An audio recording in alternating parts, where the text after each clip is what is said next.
Good morning. এখন আমরা ঘুরতে যাচ্ছি। চলো কোথায় ঘুরতে যাই তোমরা দেখাচ্ছি। ওয়েদার খুবই ভালো আছে, তো চলো সেখানে গিয়ে তোমার সাথে দেখা করছি। তো আজকের আমাদের ফার্স্ট ডেস্টিনেশন হচ্ছে নাথুলা পাস। আমরা গাড়িতে একদম রেডি হয়ে উঠে পড়েছি আর এখন যাচ্ছি নাথুলা পাসের দিকে। তো দেখো আমরা কিন্তু পাহাড়ে উঠে গেছি, আর ওপর থেকে নিচের ভিউটা সেটা তো বলবার মতোই নয়, জাস্ট ওয়াও যাকে বলে। এত সুন্দর লাগছিল, চারিদিকটা যেন ধোঁয়া ধোঁয়া কুয়াশায় পুরো ভরে ছিল। আর অসাধারণ, যত উপরে উঠছে ততটাই যেন প্রকৃতি পুরো তার মানে সমস্ত সৌন্দর্য যেন ঢেলে দিয়েছে।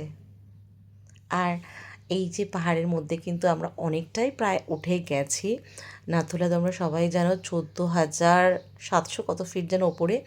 তো এখান থেকেই কিন্তু শুরু হয়ে গেছে। আর এই সিকিমের রাস্তা মানে অসাধারণ পরিষ্কার, যাকে কী বলবো, মানে একটা পাতা রাস্তাতে নেই, এত ক্লিন সিটি যাকে বলে কী বলবো।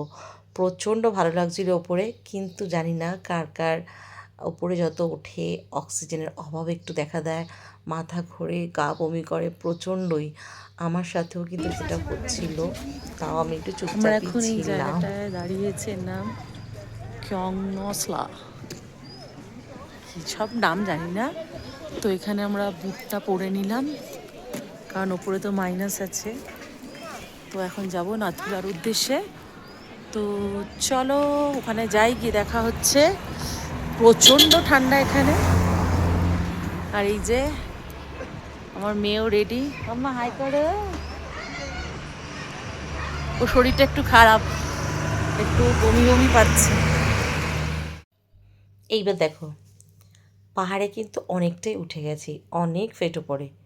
আর এখান থেকে শুরু হয়ে গেছে বরফ। পাহাড়ের কোণে কোণে সাদা পুরো চাদর মেলে আছে। এত সুন্দর লাগছিল, অসাধারণ দেখতে।